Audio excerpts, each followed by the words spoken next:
दीपक शर्मा जी, आपने बहुत लंबे समय तक साउथ ब्लॉक, नॉर्थ ब्लॉक, संसद भवन, इन तमाम जगहों पर आपने रिपोर्टिंग की है और इन लोगों के साथ आपका राब्ता भी रहा है लंबे समय तक अपने पत्रकारिता जीवन में। क्या कभी ऐसा दौर था जिस दौर में प्रधानमंत्री कार्यालय का एक बाबू पत्रकारों को गालियां बकने की नौबत तक चला जाए, जिस प्रकार से केजरीवाल दावा कर रहे हैं? और ये बात मैं इसलिए आपसे पूछ रहा हूं क्योंकि हालिया वर्षों में मैंने कई सारे अपने वो उदाहरण देखे हैं। अविनाश शर्मा को न्यूज चैनल के इस दबाव में छोड़ना पड़ा, पुण्य प्रसून वाजपेयी को जब छोड़ना पड़ा, उस दौर में लोकसभा में मुद्दा उठाने की कोशिश की थी मल्लिकार्जुन खड़गे ने, लेकिन सुमित्रा महाजन ने उठाने नहीं दिया। अजीत अंजुम को टीवी9 भारतवर्ष के इस दौर में किस वजह से छोड़ना पड़ा, सारी चीजें पब्लिक डोमेन में। क्या आपको लगता है कि अब ये चीजें जो पहले दबाव के हम लोग सुनते थे, अब ये गाली गलौज की हद तक चीजें चली गई हैं? आप म्यूट हैं सर। देखिए, सतीश जी ने भी मैं उनको सुन रहा था और बहुत कायदे से उन्होंने इशारों में, और उनकी आदत है सतीश जी की, इशारों में बहुत कुछ कहते हैं जो केजरीवाल जो है लफ्जों में नहीं कह पाए, वो उन्होंने इशारों में कह दी। केजरीवाल थोड़ा सा एग्जैगरेट करते हैं चीज़ों को। मुझे ऐसा लगता है कि जो गाली गलौज वाली बात है ये थोड़ा इम्प्रैक्टिकल है कि कोई गाली देगा। हिरेन जोशी हैं, हिरेन जोशी, डॉक्टर हिरेन जोशी, उनसे मेरी कभी मुलाकात और मैं उनसे रूबरू तो नहीं हुआ, लेकिन मैंने उनके मैसेजेस जो मेरे साथ जो पीएमओ बीट कवर करते थे मैंने देखा है। व्हाट्सएप एक ग्रुप है उनका, और उस व्हाट्सएप ग्रुप पे वो पूरा एजेंडा सेट करते हैं, और जो कुछ बड़े एंकर हैं वो उनके टच में सीधे रहते हैं। गाली की जरूरत ही नहीं। अगर गाली देनी पड़े तो फिर मोदी की वो ताकत कहाँ है?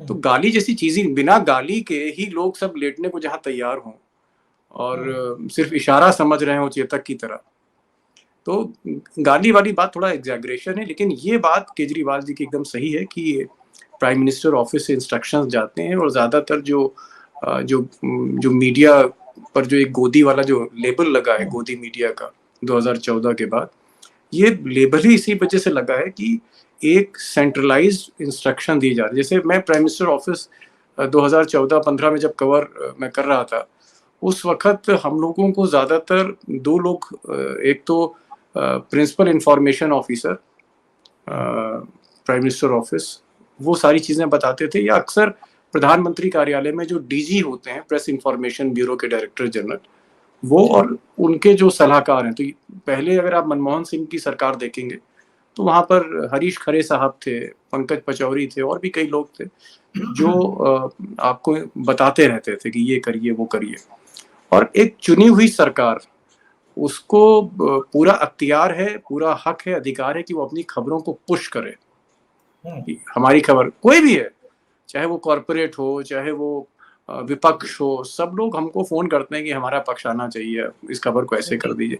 तो ये तो किसी शीतल जी को या सतीश के सिंह को ही तय करना है कि भाई उनकी एडिटोरियल लाइन क्या होगी, कि वो उस खबर का ट्रीटमेंट क्या करेंगे। लेकिन अब होने ये लगा है कि मैं देख रहा था, सुधीर चौधरी ने एक शो किया था अभी 2 दिन पहले ही, शेर लाया चीता। अब मोदी जी की फोटो थी उसमें, शेर लाया चीता।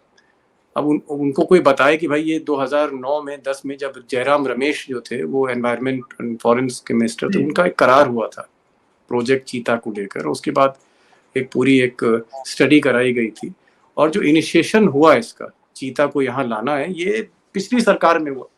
लेकिन चौधरी साहब ने शो किया बाकायदा आज तक पे, शेर लाया चीता, उसको प्रचारित किया। तो यहाँ गाली की कहाँ बात आई? मुझे नहीं लगता कि हिरेन जोशी ने कहा होगा कि इसमें शेर लिख देना।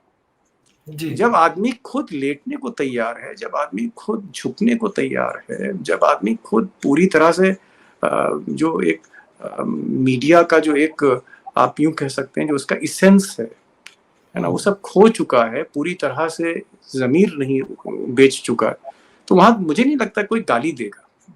बिना गाली के नहीं, सिर्फ व्हाट्सएप पे काम हो रहा है, दुर्भाग्य स्थिति। लेकिन अगर आप इसको देखें अभिषेक भाई, जब भी कोई पावर सेंट्रलाइज्ड होगी, जब भी सत्ता का केंद्रीकरण होगा, सत्ता मुट्ठी में आएगी चंद लोगों के हाथ में, तो फिर वहीं से इंस्ट्रक्शंस दिए जाएंगे। और हमें ये नहीं भूलना चाहिए कि पिछले 7-8 बरसों में मीडिया जो है और उसका जो प्रोजेक्शन है वो एक स्ट्रेंथ है। जुडिशरी और मीडिया आप कह सकते हैं एक स्ट्रेंथ है इस सरकार की। और कोई भी इस तरह की जब सरकार होती, जैसे इंदिरा गांधी जी का बस नहीं जब चला तो उन्होंने एक ब्लैंकेट बैन लगा दिया इमरजेंसी में जी। इन्होंने बैन न लगा के उसको एक तरह से परचेज कर, आप ये देखिए कि 60 to 70% मेन स्ट्रीम मीडिया जो चैनल्स हैं खासकर वो मुकेश अंबानी के पास हैं। और इसके अलावा ऐसा कोई चैनल नहीं, मैं किसी के नाम नहीं लेना चाह रहा हूँ, किसी में 30% स्टेक है, किसी में 40% स्टेक है।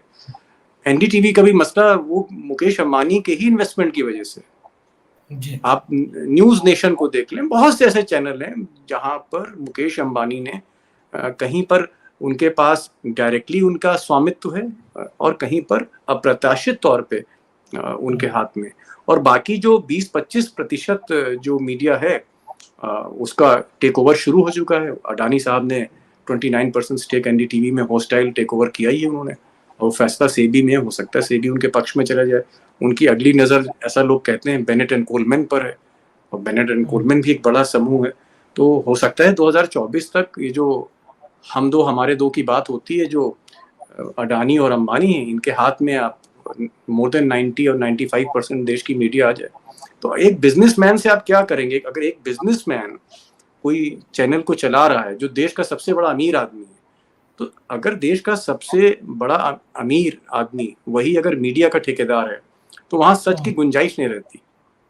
वो तो एक क्रोनिक कैपिटलिज्म के हाथ में चला गया। हमने पहले ये देखा था हाँ कि हिंदुस्तान टाइम्स था वो बिरला के हाथ में था, कोई अखबार किसी और के हाथ में था, लेकिन चेक एंड बैलेंस इतना हो जाता था और सरकारें बहुत ज्यादा इंटरफियर नहीं करती थी, बहुत ज्यादा अपनी चीजों को परसू करती थी। मैं तो बता रहा हूँ आपको कि जब मैंने सलमान खुर्शीद का स्टिंग ऑपरेशन किया, मुझे लगता है कि आज की तारीख में अगर मैं मोदी के कानून मंत्री का स्टिंग कर देता, बैसाखी चोर कह देता, प्रूफ कर देता, तो अरुण पुरी से लेके और कली पुरी और ये जितने भी लोग हैं 100-150 आदमी अंदर चले जाते जेल में, जो वीडियो एडिटर और स्टिंगर वगैरह सब।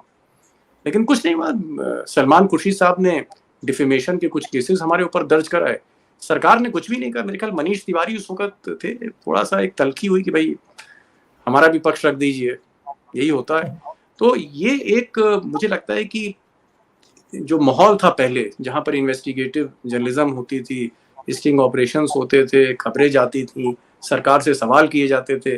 अर्नब गोस्वामी, यही अर्नब गोस्वामी थे जिन्होंने सबसे पहले सुरेश कलमाडी को लेकर उन्होंने पहला खुलासा किया था। उस स्टोरी को नबिका कुमार ने ब्रेक किया था टाइम्स नाउ में, जो CWG का स्कैम जो बाद में बना।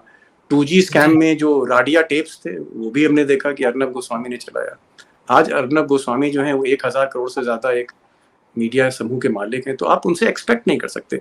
जब भी कोई पत्रकार बनिया बनेगा तो जाहिर तौर पे उसके ख्याल में इनकम टैक्स और ईडी और ये सारी चीजें होंगी, टैक्स इवेजन उसके ख्याल में होगा, उसके ख्याल में टीआरपी होगी, खबर का धंधा कहाँ करेगा? और फिर वो मोदी और अमित शाह के दौर में तो बहुत सी चीजें हैं। और मुझे लगता है कि मैं तो चाहूंगा कि सतीश भाई एक किताब लिखें इस पर, है ना, वो बहुत अच्छी किताब लिखेंगे, क्योंकि ये तमाम भाई हम तो एक रिपोर्टर रहे, स्पेशल करस्पॉन्डेंट थे, एडिटर रहे, लेकिन हमने कभी चैनल को हेड नहीं किया। तो मैं बहुत से प्रेशर्स नहीं जानता हूँ, हम वही प्रेशर जानते हैं जो मुझ पर किसी खबर को लेकर आया। सतीश भाई तो भाई बड़े पुराने, मैं कहूँगा टेलीविजन मीडिया के एक बहुत बड़े स्तंभ और हस्ताक्षर हैं।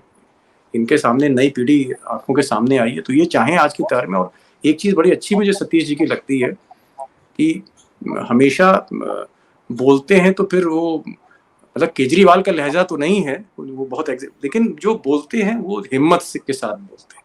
और आज सतीश भाई ने जो स्टैंड लिया है ना, कि कम से कम इनकी इज्जत, इनके प्रति इज्जत इसलिए है कि आज यही सतीश के सिंह अगर किसी गोदी मीडिया के चैनल में होते तो ये इनका फिर कद ना रहता। तो इन्होंने अपने कद को मेंटेन किया है। और मुझे लगता है कि आपको सवाल सतीश भाई से, शीतल भाई से करने चाहिए। हम लोग छोटे खिलाड़ी रहे, हाँ हम लोग छोटे खिलाड़ी मीडिया के रहे।